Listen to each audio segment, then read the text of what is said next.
Hello everyone, I am Niharika. Welcome to the English workbook. I know SBI clerk means बहुत ही पास में है, तो क्यों ना कुछ क्वेश्चंस की प्रैक्टिस करी जाए जो कि है पैसेज कंप्लीशन या फिर पैराग्राफ फिलर उसे कह सकते हो। एक पैराग्राफ में लाइन मिसिंग है and you have to complete it.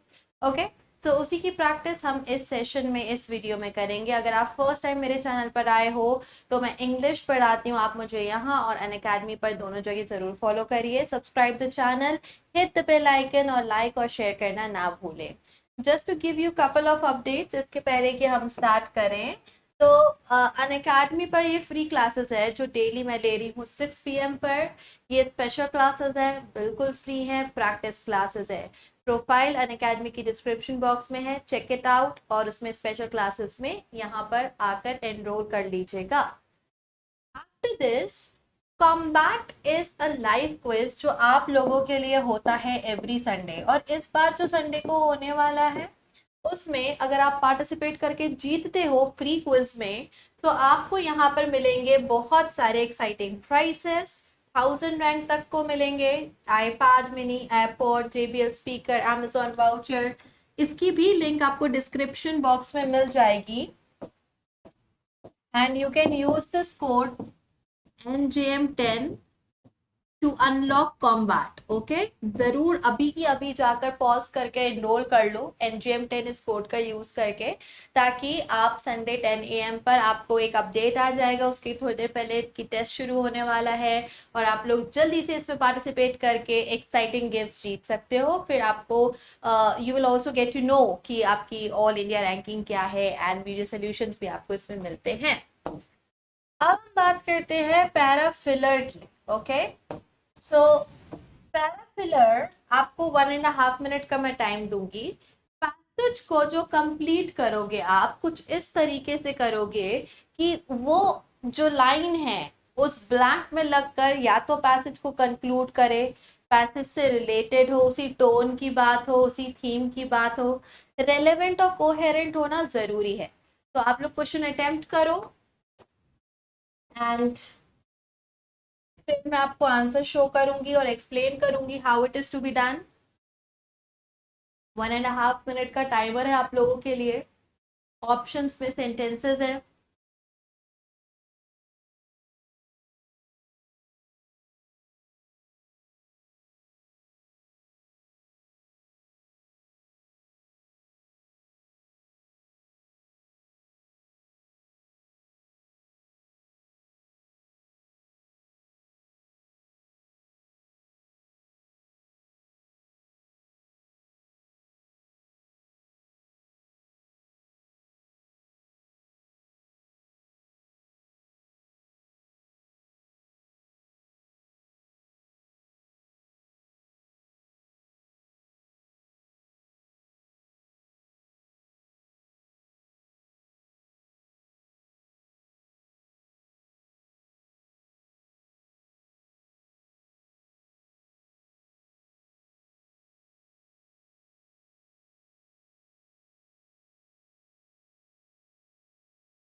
As you can see कि यहाँ पर जो ब्लैंक है वो लास्ट में है, तो जो पिछली बात है उसका कंटिन्यूएशन हो सकता है इस बात के कॉन्ट्रास्ट में हो, सपोर्ट में हो, या ऑल टुगेदर सभी बातों को सम अप करने वाली लाइन हो।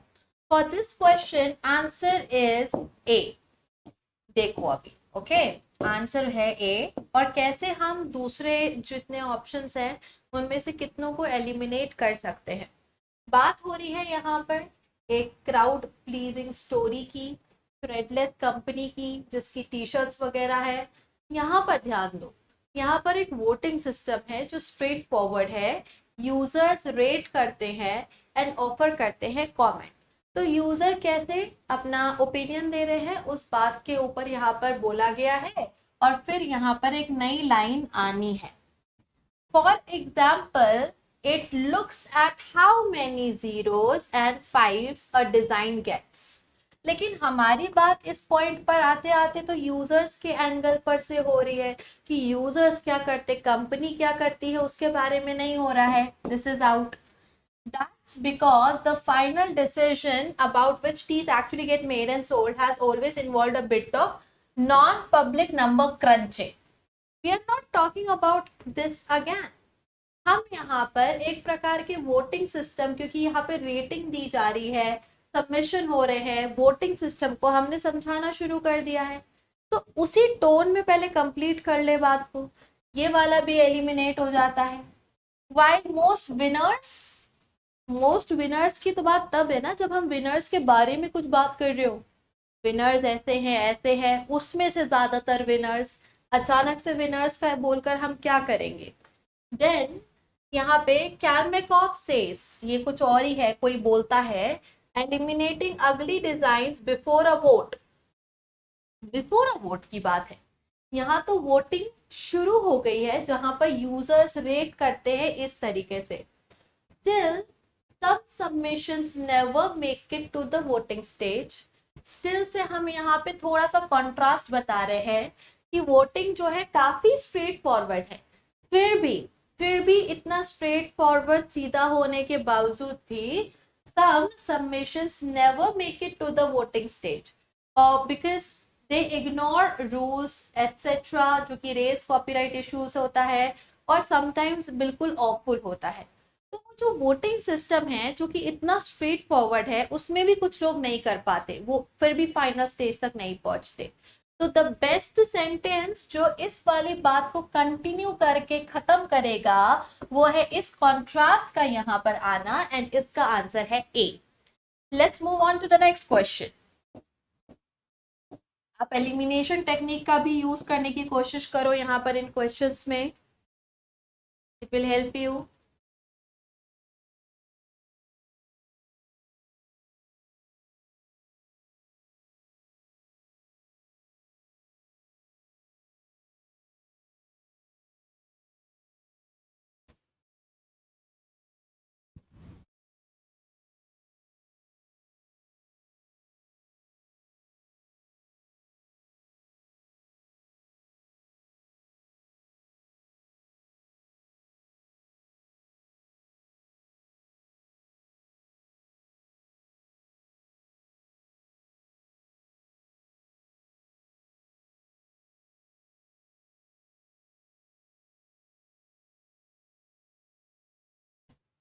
We have a full stop there lead के बाद में इंटायरली न्यू सेंटेंस है जो आपको ऐड करना है, in case you are wondering.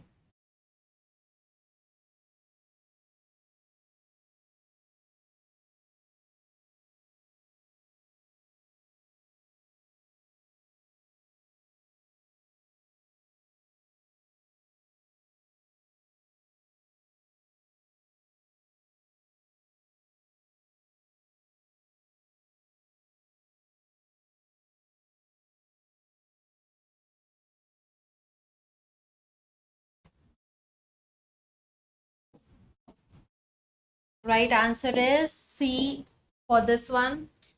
Last में जब सारे क्वेश्चन हो जाएंगे कमेंट में ज़रूर बताइएगा हाउ मेनी करेक्ट क्वेश्चंस आपके हुए हैं यहाँ पर. तो ये बोलता है मैनेजमेंट और लीडरशिप जो है वो अलग अलग बातें हैं, ठीक है, सिनोनिमस हैं लेकिन अलग अलग कंसेप्ट्स हैं. अकॉर्डिंग टू, अब यहाँ जैसे जैसे ब्लैंक के पास आते जाते हो और ज़्यादा ध्यान से पढ़ते जाया करो. According to dictionary, management क्या है? Is the act, manner, etc. Leadership is this. So according to dictionary, management is something something. Leadership is something something. ठीक है?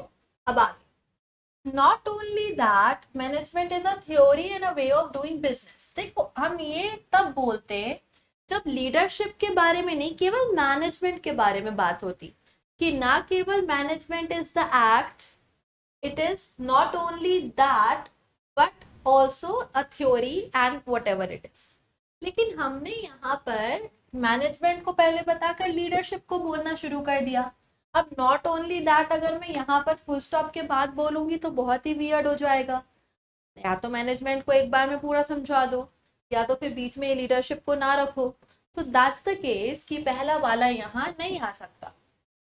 Essentially management is the process of working with people, इसमें भी केवल management के बारे में बात है।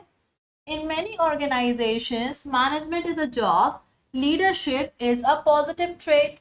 एक ही सेंटेंस है, there is only one sentence जो कि पिछले सेंटेंस में जैसे मैनेजमेंट बताया फिर लीडरशिप पैरेलल बताया, उसी तरीके से केवल सी है जिसमें मैनेजमेंट बता रहा है, साइड बाय साइड कंपैरिजन में लीडरशिप भी बता रहा है। So that's the reason C is your right answer. यहाँ पर भी केवल मैनेजमेंट की बात है, यहाँ पर भी केवल मैनेजमेंट की बात है। तो छोटा सा अगर आप इसको बहुत ही, आई थिंक ये तो 1 मिनट के अंडर हो सकता था कि जिस तरीके से बात यहाँ बोली गई है, management is this, leadership is this. So आगे चल के एक्सप्लेन कर भी हम ऐसे ही पैरेलल तरीके से कर रहे हैं, and that's why C is your answer. Do the next one.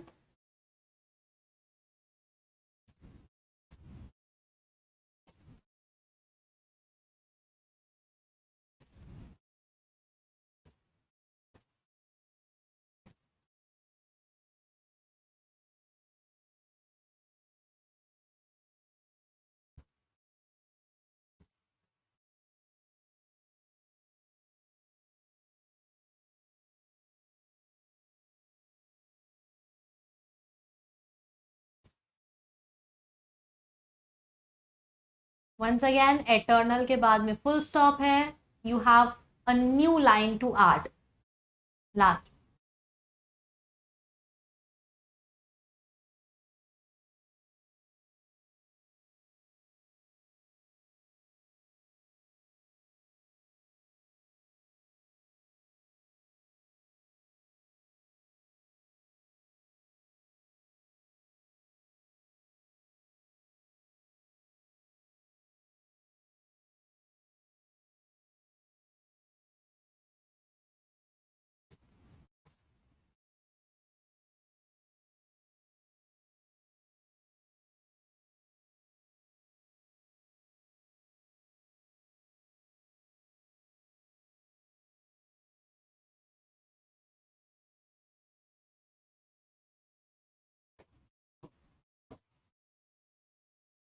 The right answer is D. Specially hence से यहाँ पर बहुत बड़ा हिंट मिल रहा है। आइडियलिज्म को लेकर कुछ बातें बताई गई हैं यहाँ पे। एक्चुअली आइडियलिज्म ऑफ फिलॉसफी को लेकर बताया गया है कि ये कंसिस्ट क्या क्या करती है। फिर बोला every philosophy is essentially an idealism, कैसे आइडियलिज्म के जैसे ही है। This is as true of philosophy as of religion. Religion equally does not recognize as something ultimate and absolute or as something underived, uncreated and eternal. तो कैसे idealism जो है relate कर रहा है फिलॉसफी से, या फिलॉसफी में आइडियलिज्म क्या है उसकी बात है। अगर मैं बोलती हूँ that is in their individuality, तो मैंने ऐसे तो किसी की बात करी नहीं प्लूरल की जिसके लिए देयर का यूज हो, out. A philosophy which ascribed veritable, ultimate, absolute being to finite existence as such needs to be condemned. ऐसा कुछ जिसको क्रिटिसाइज करना चाहिए, कंडेम करना चाहिए, वो तो टोन ही नहीं है। अभी तो हम बस ये देख रहे हैं कि कौन सी बात कैसी है, दिस इज ट्रू, ये ऐसा है, ये ऐसा है। इसमें अभी तक हमने कुछ ऐसा नहीं बोला जिसकी वजह से कंडेम करा जाए, तो इसकी वजह से सेकेंड वाला आउट है। This is also empirical water, ये वैसे ही वाटर ऑफ थेल्स भी बहुत यहाँ पर अलग ही बात हो रही थी। द प्रिंसिपल्स ऑफ एंशियंट और मॉडर्न फिलोसफीज, वाटर और मैटर और एटम्स आर थॉट्स। यहाँ पर ये बात वापस से क्यों मैं सडनली वाटर और मैटर और एटम्स वगैरह की बात कर रही हूँ, ध्यान देना। Hence the opposition of idealistic and realistic philosophy has no significance. अब ध्यान दो, हम यहाँ पे क्या बोल रहे हैं, जो बात बोली जा रही है कि एवरी फिलॉसफी आइडियलिज्म है या कुछ पार्ट आइडियलिज्म का पाया जाता है। यहाँ पर बोला जा रहा है the question then is, okay, the question then is how far principle is actually, this principle is actually carried out. Actually this principle is carried out होना चाहिए, कैरी इज गलत है, that is a typo, carried out होगा। तो कितना तक ये principal होगा, दिस द क्वेश्चन। और उसी के रिस्पेक्ट में फिर बात हो रही है कि ये जो फिलॉसफी है रिलीजन के रिस्पेक्ट में वो कैसी है।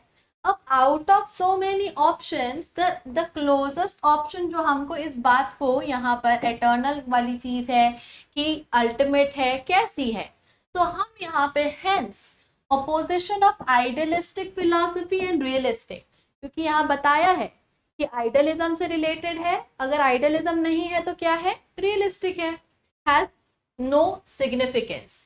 तो ये ऑपोजिशन इसका अगर है, ऑपोजिशन इस प्रकार की फिलॉसफी का, इट हैज नो सिग्निफिकेंस, क्योंकि अल्टीमेटली वो जो है रिलीजन से कैसी जुड़ी हुई है उस चीज को बताया जा रहा है। इस वाले क्वेश्चन में the best was to eliminate जो इररेलेवेंट ये वाटर वाली बात है, वो तो बहुत ही जल्दी एलिमिनेट हो सकती है। हो सकता है लेटर ऑन आर्टिकल में कहीं कुछ कनेक्ट करा हो वाटर से, लेकिन इतने से पोर्शन में तो बिल्कुल भी नहीं करा है। एंड देन अगेन बाकी ये जो है कंडेम करने वाली बात, एंड ऑल दो का सेंस यहाँ पर कोई भी सेंस नहीं बना रहा, so that's why D is our answer. Before we go ahead, I have something important to share with all of you. So if you are the one जिसको बैंक एग्जाम की या किसी भी एग्जाम की पूरी प्रिपरेशन करना है, competitive exam की, आप लोग अन अकेडमी सब्सक्रिप्शन प्लान कर सकते हो। अगर बैंक के लिए प्लान कर रहे हो तो आपको 1 या 2 ईयर के सब्सक्रिप्शन पे कुछ एक्स्ट्रा मंथ्स मिल रहे हैं। 25th से एक नया कोर्स आप लोगों के लिए शुरू हो रहा है। So this course, this batch is going to be Utopian batch, जिसमें मेरा कोर्स रहेगा 3 PM पर। सब्सक्रिप्शन में सारे सब्जेक्ट सारे एजुकेटर्स के ओपन हो जाते हैं, प्री मेन सारी प्रिपरेशन एक पॉइंट पर हो जाती है। तो all you have to do is subscribe, link is in the description box, और NGM10 इस कोड का यूज करोगे तो एक्स्ट्रा डिस्काउंट मिल जाएगा। सारी डिटेल्स के लिए डिस्क्रिप्शन जरूर चेक करें और मेरे कोर्सेज में एनरोल कर लीजिएगा, हम वहाँ पे मेंस की प्रैक्टिस करने वाले हैं। Okay, so there you go. Next question. फिर से डिसऑर्डर के बाद में फुल स्टॉप है, मतलब पूरी एक नई लाइन आएगी वहां पर। Blank is again in the last, so सोचो क्या होना चाहिए।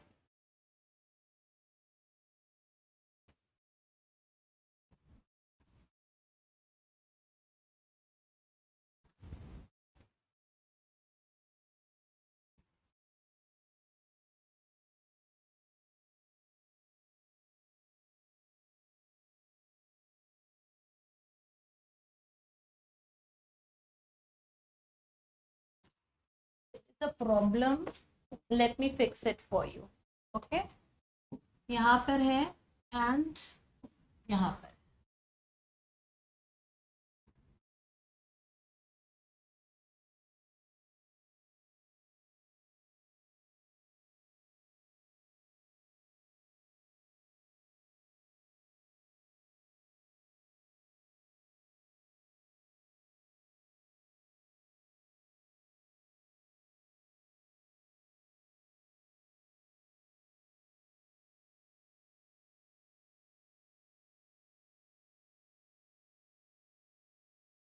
रेलेवेंट बात हो, कंटिन्यूएशन में हो, ऐसा कुछ आपको यहाँ पर सिलेक्ट करना है जो कि आंसर होगा।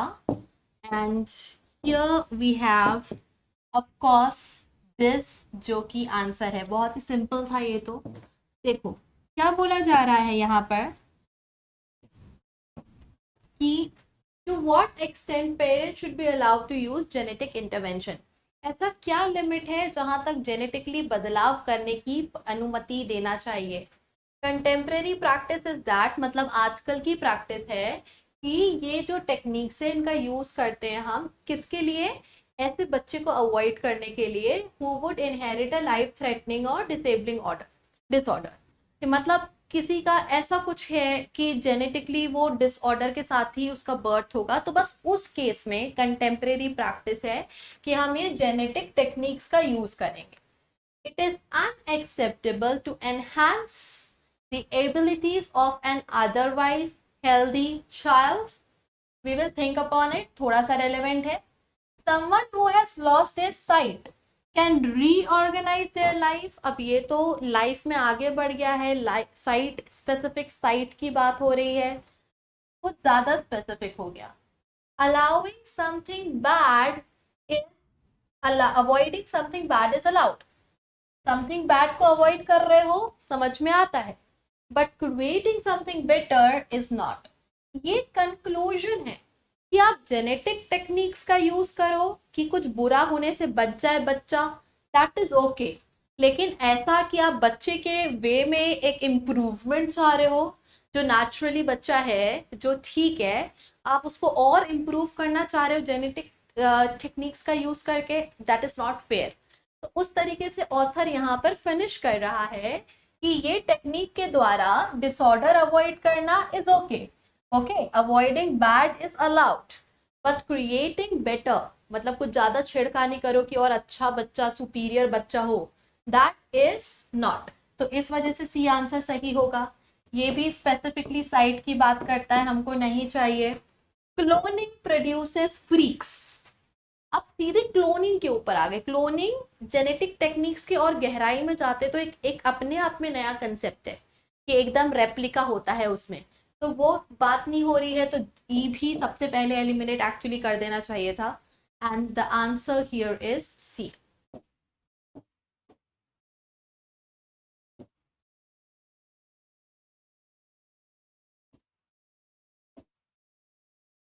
Okay,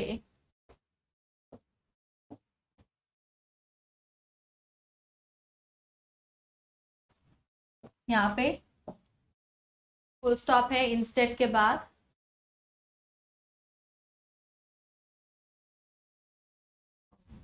it disappeared again, no problem.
Now you have the passage that speaks about naming. और नेमिंग जो एस्ट्रोनॉमी में स्टार्स और गैलेक्सी रिलेटेड जो बातें होती हैं, वहां पे कुछ नया खोजते तो उनके नाम कैसे रखे जाते हैं.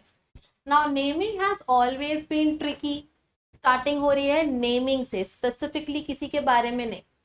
व्हेन गैलीलियो डिस्कवर्ड 4 प्लैनेट्स, जिसमें जुपिटर था, he intended to name them whatever. ठीक है, he got the job but lost on the names, मतलब कि उसको नाम रखने नहीं दिया. नेमिंग, फिर से naming. Kepler introduce word satellites, लेकिन वहां पर भी उसको नाम देने नहीं दिया गया.